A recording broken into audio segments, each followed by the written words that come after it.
J Baba, Baba lovers or potential Baba lovers of the future. I'm happy to be here today.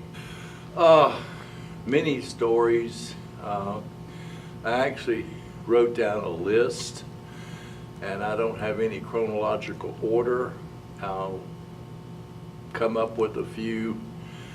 One of the stories that I like to tell is my time in the military. I was in the Marine Corps, and if you look at me or you know me, you know that I'm not exactly Marine material. I came from a pretty well sheltered background as a suburban boy of fairly well-off parents. And the military was as shocking as I thought it would be, and it was pretty rough for me. I didn't really fit, and I think they knew it from the word go, but I did obey, and so they allowed me to go on through. And boot camp is never comfortable for anybody. And so, with that said, long into my miserable years in the reserves, I was supposed to go to summer camp. And summer camps are 2 weeks in the summertime. And this particular summer, I'd become a Baba lover, not when I started the Marine Corps, but somewhere in the middle of it. And the silence came up, and summer camp fell on the silence. And this was, oddly enough, a silence that Baba had said this would be a silence that could not be substituted. You couldn't go on a fast like you usually could if circumstances didn't allow. No, you had to keep silent. And so I was determined to obey, and to do that, Baba would want me to make it as smooth on myself as possible, and so I was going to have to get the permission of the commanding officer. I was going to have to get a couple of months, maybe 2 or 3 months before we actually went into the summer training. So I knew that I had to talk to this man, and there is a procedure where you can request masks, you can talk to the commanding officer, and I was going to have to go through something like that, and I kept putting it off. I dreaded talking to him. I dreaded the hassle I would go through just to see him, or the ridicule I would take to bring such a subject up with him. I wasn't wrong in that. I think that's exactly what would have happened. But I kept putting it off, and I kept putting it off, and I kept putting it off, and I'm thinking, my God, what am I so cowardly about? I've got to do this, and I really should do it today. There's really no other time. I've got to see this man. So all opportunity just went like sand between my fingers. And at the very end of the day, rather timidly, I approached this commanding officer as he was leaving the building, getting into his car. I think he'd even shut the car door. And I came up to him, Sir, Private Underwood wishes permission to speak to the commanding officer. And I'm sure he was mildly disgusted. He'd probably think, what the hell now? What do you want? He kind of rolled down his window or something, and I said, I'm requesting your permission to keep silence on the July 10th. It'll fall on the summer camp. And he said, why? And I told him why. And he said, do you have any documentation for this? and I really didn't much. The family letters had suggested that we should all keep silence, and we didn't have an option of being on the fast or anything. But that's not exactly a formal paper. And Mayor Baba wasn't exactly an established religion. He probably never heard of Mayor Baba. And so he thought about it. And that's the best part. And this is what makes me think I did the right thing by being so cowardly as not to approach him until the last minute. Because if he had been in his office, he would have been surrounded by sycophantic people who would have loved to have the opportunity to run interference for him and get this private first class out of his office who was making such a silly nuisance. You know, so he had to listen to me. There was nobody else but me and him. And for that reason, it worked. And it would have been much more difficult otherwise. But he listened and he said, well, tell me this, Underwood, if I were to order you to speak on that day, would you speak? And I said, no, sir. And that's, you know, you're basically telling your commanding officer you would potentially disobey a direct command. That would have put the people in his office up in arms. They'd have been shouting at me and everything, but that's all speculation. We don't really know what they do. Point being that he heard it, and he didn't get upset. He thought about it. And he said, well, Underwood, if you were needed to speak, like if by doing so you might save somebody's life or something like that, what would you do? And I had thought about this. And I thought, well, I think Bravo would probably allow that. But I said, I don't know, sir. And that was left at that. Finally, he said, okay, if it's okay with your platoon sergeant, it'll be okay with me. So the next drill was a month away, and at that time I had the opportunity to speak to the platoon sergeant, and he said, have you seen the major about this? So it was kind of a hot potato. Neither one of them really gave me a definite permission, and neither one of them gave me a definite no, you can't. So I went into the silence. 2 months later, I was down at Camp Lejeune with my unit. The guys who would have probably given me the most trouble got transferred out, thank God. And came the evening of the silence. It was July 9th. And I had duty in a communications hut till about 11:30 at night. They had not, I had been at the sort of the end of the alphabet, and they had run out of tents.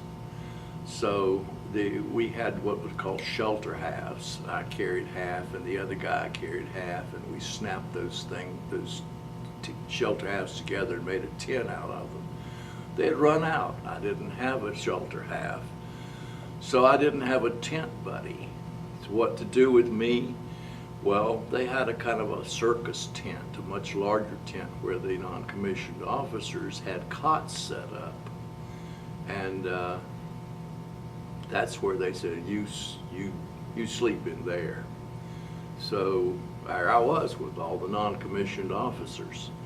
11:30 at night, the non-commissioned officers had already gone to bed, and I finished my duties, and I said something to one guy. I said, I'll be keeping silence tomorrow. And he says,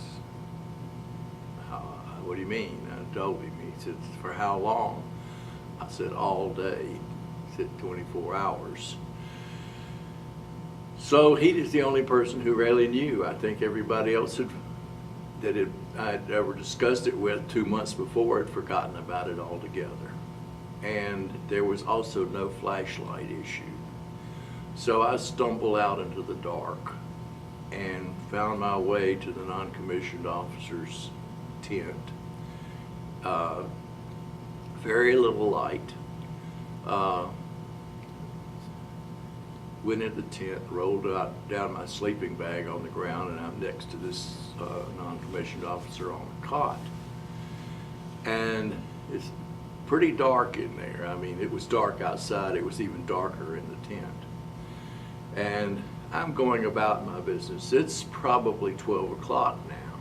The silence, didn't have a watch, didn't have a flashlight. Silence was going to begin or had begun any minute by that time. Didn't know for sure. Guy hears me and he says, "Who's there?" And I consider myself to be on silence at that time, and I'm stuck. I have to answer him. And I chose to just go about my business, unroll my sleeping bag. He'd look over, he'd see what I was doing, he'd pay no attention to it, he'd go back to sleep, and everything would be just fine. No, who's there?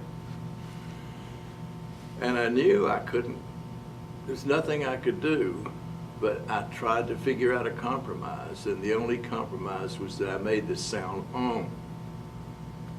and that was the mistake. It was stupid, because it confirmed to him that there was indeed somebody there. And this time he got him excited a little bit, and he said, "Can't you speak?" And he can barely see me, and there's a little tiny hole in the tent. A little bit of light came through to form a little spot on the ground, and he said, "You can't speak?" So I start writing, and he says, "You want to write?" So we got a piece of paper, and he didn't have a flashlight either. He had a cigarette lighter. He lit the cigarette lighter, and I wrote out the message, "I am keeping silence in honor of Mayor Baba's silence." And he read it, and he says, "How long are you going to do this?" And I go, he says, 12 hours, 24 hours. Okay, Underwood, go back to sleep. So, problem over with, but I had compromised, or might have compromised the silence. On with the program. The next morning, they have left the tent early, and I am the last one to leave the tent. So I pack up my stuff and walk out into the bright sunlight. And this guy comes up to me, and the first thing he says is, "I hear you're keeping silent." And when I did that nod, he did a double take, like, "Oh, you really are keeping silent." So, yeah, he was quite shocked. And then it went all over the camp. Everybody knew about it. It was a cause of celebration. One of the things that had worried me more than getting the permission was the attitude of my fellow Marines, because they're a rowdy bunch, and they could very easily take it upon themselves to make me talk, and a lot of them would have. This, like I said, the really rowdy ones had been shipped out to another duty. So people took it very positively, and they were happy for it. And it went around the camp, and it affected the regulars who were also working with us. And it was just fun. The whole day was delightful. And they're making it, they were learning about Mayor Baba. They were eagerly asking about Mayor Baba.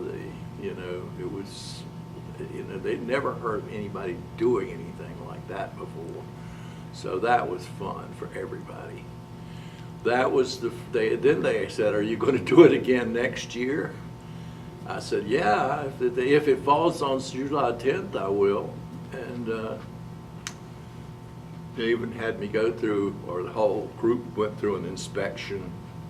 And the lieutenant came by and said, you got all your stuff?" Well, I hadn't. It was a lie.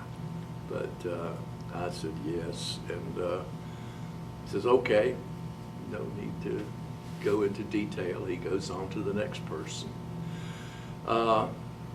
That was a lesson in obedience that was a real joy.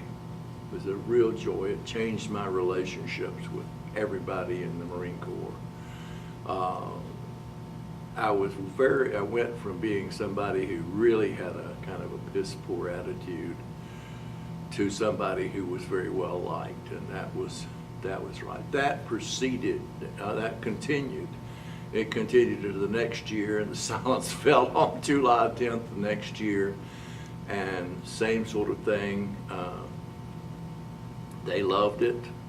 They took it very positively, and I was a very well-liked person.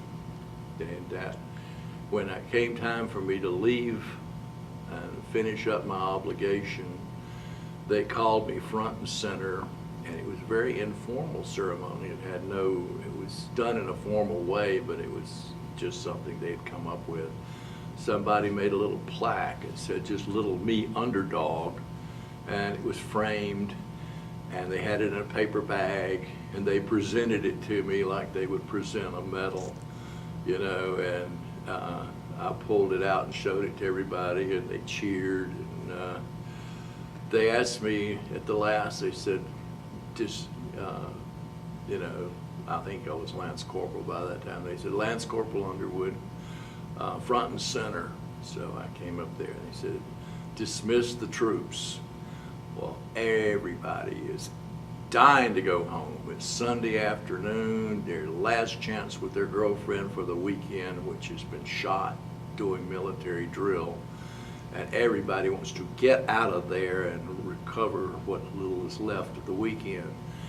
They're dying to go. I stand there and I don't know what to say, but I'm loving the moment. And one of them says, "Say, Baba bless you." So I held up my hand and I said, "Baba bless you." And they all laughed and chuckled, and then I said, "Dismissed." And they scattered like popcorn. And a few of them ran up at the last minute to shake my hand. So Marine Corps was hell for me. And it became almost nice. End of that story. It's just such a difficult moment to be forced to speak and not know whether you're breaking the silence or not. And Baba put me in that, you know. I found out about Baba in bits and pieces, and to tell all that would be unusually long, so I'll skip a lot of that. The main part of it was that I lived in Chapel Hill. I was a hippie.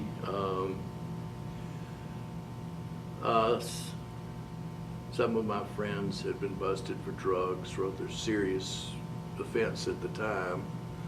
Guy had done a couple of years, I think, on a road gang. But we were all kind of a community on the edge of the law. Well, we were all doing drugs. And a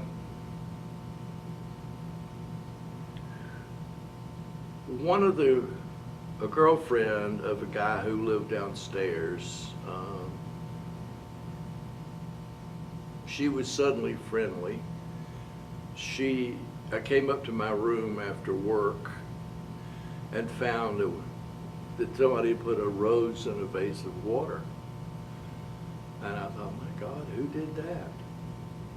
And somebody told me later, Nancy put a rose in your room. I thought, Nancy? That was even more surprising. I didn't think she paid any attention to me at all. So later on, Nancy came by and she said, you know, my heart is opening up. I'm experiencing love in my life.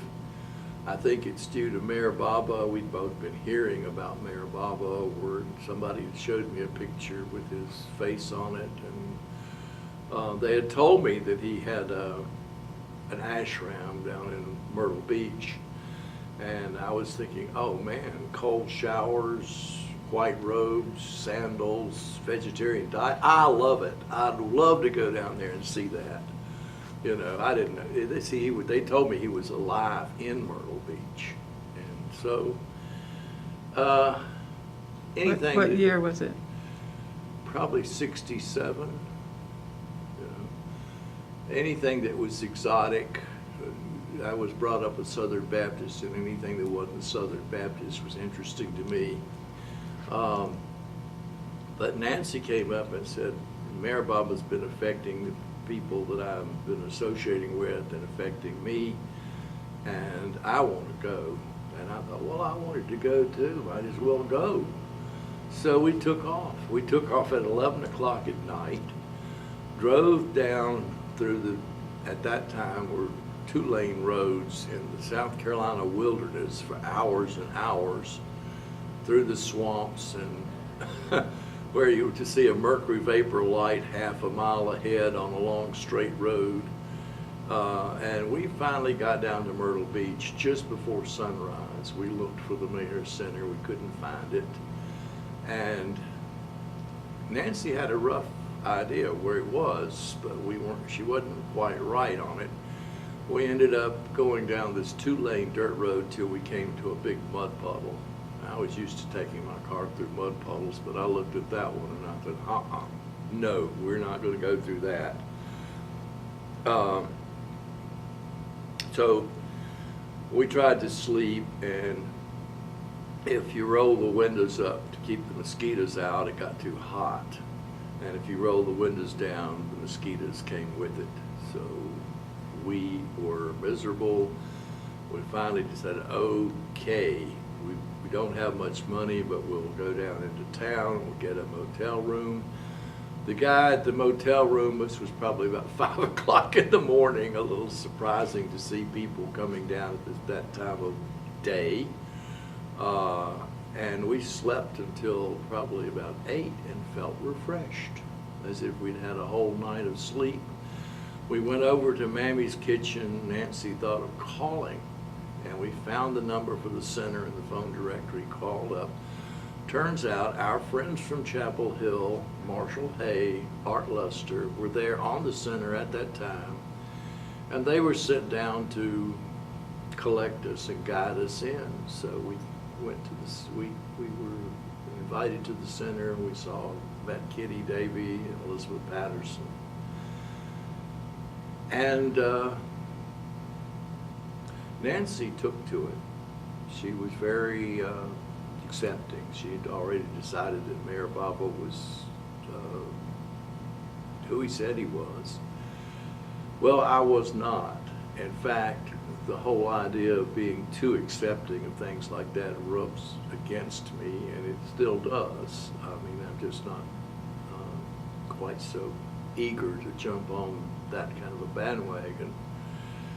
But she was happy, and I was kind of grumpy, and but I had a good time. And the weird thing is that Kitty and Elizabeth, in spite of my attitude, and obviously I was not a Baba lover and all that, they said, come back. You're welcome to come back. Oh, great, okay. Because it's such a cool place, and there's such cool people that are hanging out here. And it's just completely charming. So I think I went back about 4 or 5 times. And the rest of the story is kind of painful. I came back with a bunch of people, and this is how I came to Baba. I came back on the day, I think it was 68, that Mayor Baba had 2 silences. One of those silences, of course, the usual one was on July 10th, but this one was, the extra one was on I think it was the 20th of May. And Baba had asked us to say the prayers, Pravartagar prayer, I think once a day for a period of time leading up to that. And he said that on that day, something would happen that had not happened for millions of years. And I'm thinking, well, what better place to be at the scene of the action than the Mayor's Center? So we had made reservations for that day, and with a group of people. But the night before, I had gotten involved with some strong psychedelics, and the trip had not been pleasant. And it was by the time the early morning had arrived of the day of going down to the center, I was pretty emotionally exhausted and just wanted to go to sleep. And I came over to my friend's house, who I was staying with, and he was outside. And I thought, well, this is early in the morning. What is he doing outside? Well, he says, have you forgotten? We're supposed to go down to the Mayor's Center today. Oh, great. You know, I am in no condition to go down to the Mayor's Center. But in fact, I was feeling so ragged, I was really in a minor panic attack. I felt like the best thing I could do would be commit myself to the South Wing, the mental hospital in Chapel Hill, and just protect me from myself, keep me from doing anything extra crazy. I was just really, really at loose ends. But here I was being pressed with the obligation that I had committed myself to, and in my normal state of mind, I would have wanted to go to the Mayor's Center, but in this case I didn't. And nevertheless, I'd made a lot of promises, and it was quite complicated because some people had said that we had made a group, we'd filled up a car. Some people wanted to go, had backed out. Other people who found out about it later had signed in. And lost in all of this, especially at that time, was the fact that I'm supposed to, Kitty and Elizabeth had taken me for a pretty radical person and not to be entirely trusted. And they had made it clear to me that whoever, I should let them know who I was bringing and how many and all that. So I forgot. All I knew was that I was scheduled to be there, and some of the people that I planned to be there with that I had told them about in the past were with me, but there were others that I hadn't told them anything about.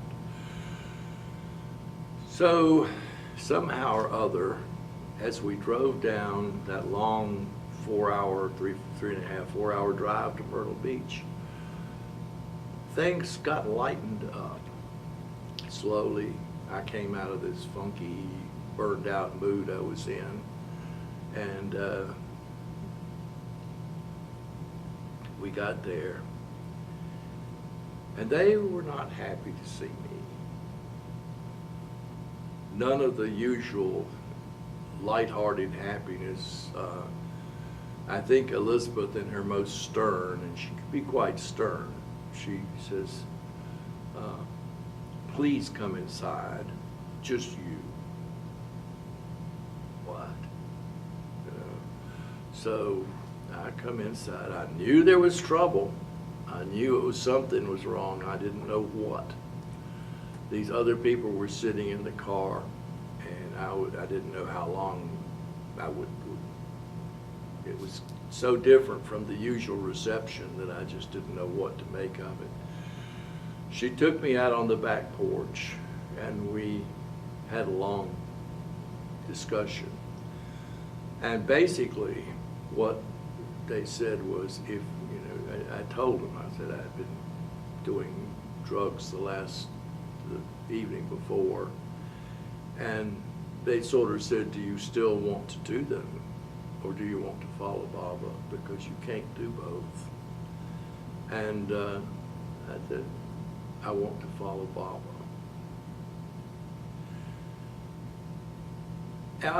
It's funny how that works. I never did drugs again. It was just like that. I just decided I had too much, messed up my life too much, not done well with my academics. And these people that I was with now were quite positive and happy people, and I was honored to be in their company. When I met Kitty and Elizabeth, I knew nobody had to tell me who they were, what they were. They just were wonderful. They could see this without having to be told anything. Kitty especially was amazingly energetic for her advanced years. She was sparkling and happy and delighted to see us. So anyway, I decided they have pretty much forced me to decide whether I want to give up drugs or not. And then they said, well, what about all these other people that you brought with? I said, well, they said, are they doing drugs? I said, well, I don't know. Have they done drugs in the last 2 weeks? Well, I don't know. I don't know about all of them. Why did you bring them down here? And I thought, well, because this is the day Baba was supposed to do something that he hadn't done for millions of years. This was this very special occasion. And we all came down there for that. And they said, well, didn't you get our telegram? I said, what telegram? Aren't you at such and such an address, 331 Burlage Circle, Chapel Hill? I said, yeah. He said, well, we sent you a telegram. Well, I didn't get it. I said, well, then you were told to come on your own and not to bring anybody else. And here you are showing up in a car full of 5 other people. And what are we supposed to do? You're supposed to let us know if you're bringing anybody, and you were told not to bring anybody. Well, I didn't get the telegram. Well, that caused a sudden stop, and they looked at each other and they said, well, okay. They said, well, why? Then Elizabeth, she had a way. She said, well, don't you think about these? Aren't you considering these other people? They've been sitting out in the hot sun for the last 45 minutes. As if this was all my fault. And so invite them in and we'll get things straightened out. So they did. And at that time, you checked into the center through Elizabeth and Kitty. You went to Dilruba to get your key to the front gate of the center. There was no gatehouse. And that's how, so we got into the center and we got all our baggage separated and figured out who was staying in what cabin and which kitchen. And I think the only kitchen at that time was probably the original kitchen. Oh boy, it was a long, long, long day. And, but that's how I came to Baba, was deciding to obey. This story is about a trip to India. I'm not going to tell all the details because that would take too long. But I traveled with Dorothy Cassidy. and we got economy class seats to India. And when we got to Paris, things became really crazy. Dorothy is handicapped, generally has to be, she was on crutches at the time, but she has to be put on a wheelchair to get her anywhere fast around the airports. And they tried to separate us. Dorothy had polio, and she has a metal in her body, so she sets off the detectors, and they have to search her. And she has to have a female to search her. That means that I don't go in there, and she doesn't like it if I'm not there. So they wanted to take her off into some section of the building and me in another section, and we didn't like it. They were just going to do this right away without asking us or telling us anything about it, and we both started squawking. So that began a long series of awkward misadventures in the Paris airport.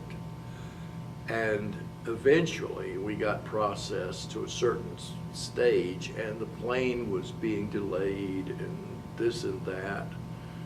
And they assigned two young kids, two boys, to kind of be our shepherds, our guardians or whatever, as their guides to see us through the airport.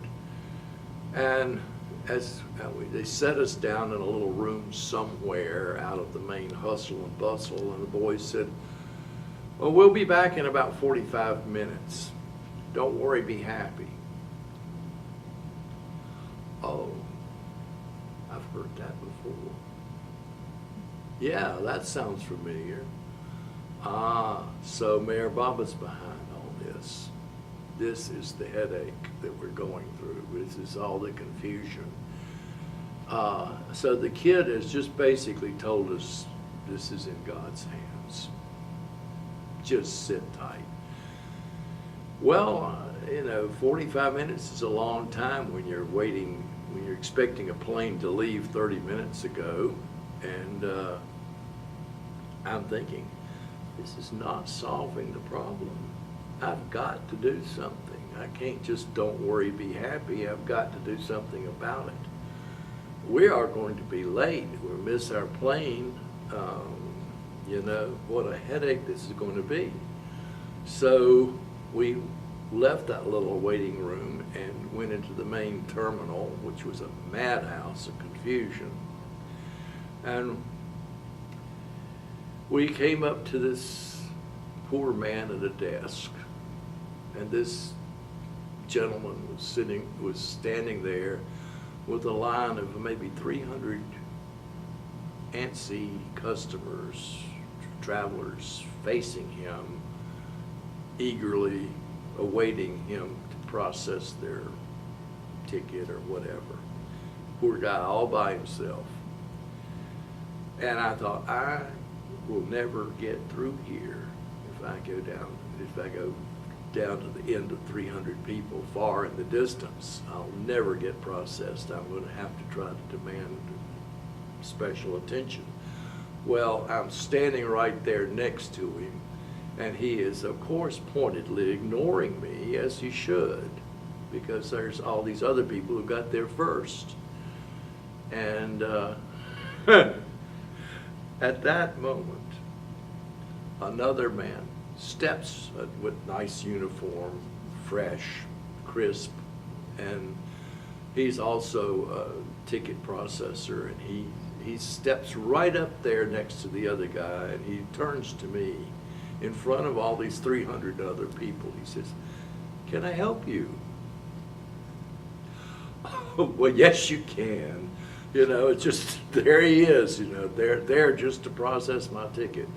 Well, that got the other people rather pissed, and one of them yells out, "Normally, one joins the end of the queue." And I'm trying to, I'm slightly embarrassed by it, but not about to change anything. So he gets the ticket processed, and have a boarding pass now, and you're supposed to put the boarding pass in a machine. The boarding pass is rejected. We put the boarding pass in the machine, and the boarding pass is rejected. And we put the boarding pass in the machine, and the boarding pass is rejected. This goes on about 5 times. Finally, the machine takes the boarding pass. Somewhere along the line, Dorothy, I believe, gets upgraded to first class. And she says, you can have it. You're more tired than I am. So we wait, and we finally are allowed to board the plane. She's got the first class, but she's given it to me. I don't know why. I eventually gave it back. Don't remember all the details, but I do remember that we got on the plane. We're both on the plane. She's up in first class, and I go to my seat in the economy class, and I sit down. And a man stands beside me in the aisle, and he looks at me with a glare, and he says, you're in J13. I said, yes, this is J13, showing him that, yes, I do have a boarding pass for this seat. And he says, well, I have J13. Okay, what to do? See the stewardess. So she comes up, and I said, we've got a confusion here. We both got the same seat. I stood up. He slides into the seat. She grabs my boarding pass and goes off hither and yon into the bowels of the plane. And I'm standing there without any proof whatsoever that I'm even supposed to be on this plane. And I'm a little bit miffed, and the man, of course, looks like he's bolting himself down to the seat, you know. And she finally comes back, and she says, I'm so sorry, sir, but we'll have to upgrade you to first class.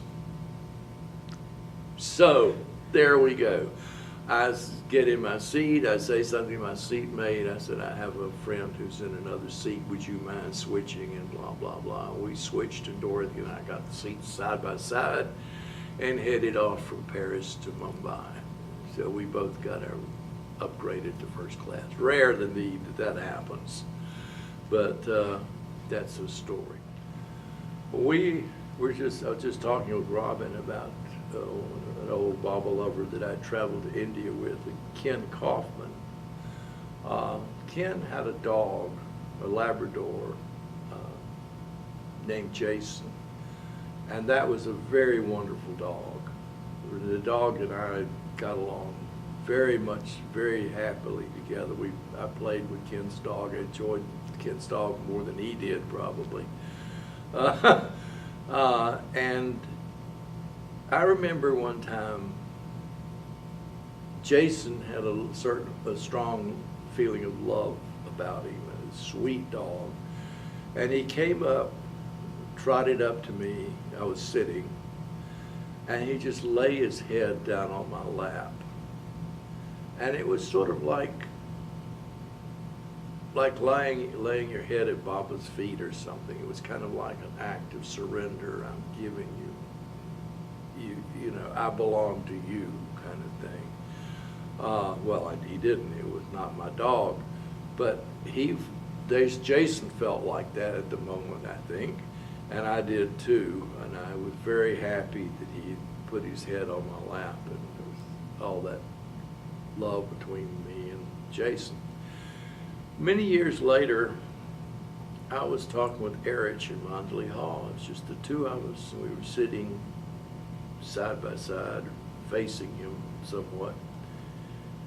And as he was talking, I recalled Jason, and I recalled that he had come up to me just very spontaneously and put his head on my lap. Why? I don't remember what caused me to remember that while I was talking to Erich. He was talking to me. But I realized I could do that. And I don't need to wait for it. I just bowed down to Eric's lap and put my head in his lap. He was delighted. I heard him chuckle. He was, sort of, and he rubbed the back of my head. Had an amazing touch, that man did. Probably the best thing I've ever done in my life. Very spontaneous. I had not even thought about it. I could do that. I can do that. Right then.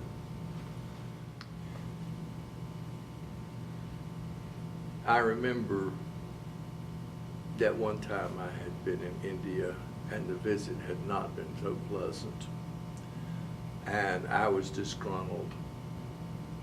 Nothing had seemed to, maybe I wasn't really wholehearted in my obedience to Baba or whatever. Things just hadn't worked. I had not felt like I was part of things, that anybody particularly was interested in me, or there were far more interesting other people elsewhere for everybody else. And so I was feeling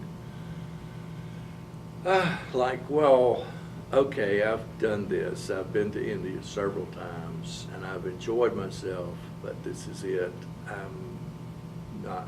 Don't think I'll be coming back.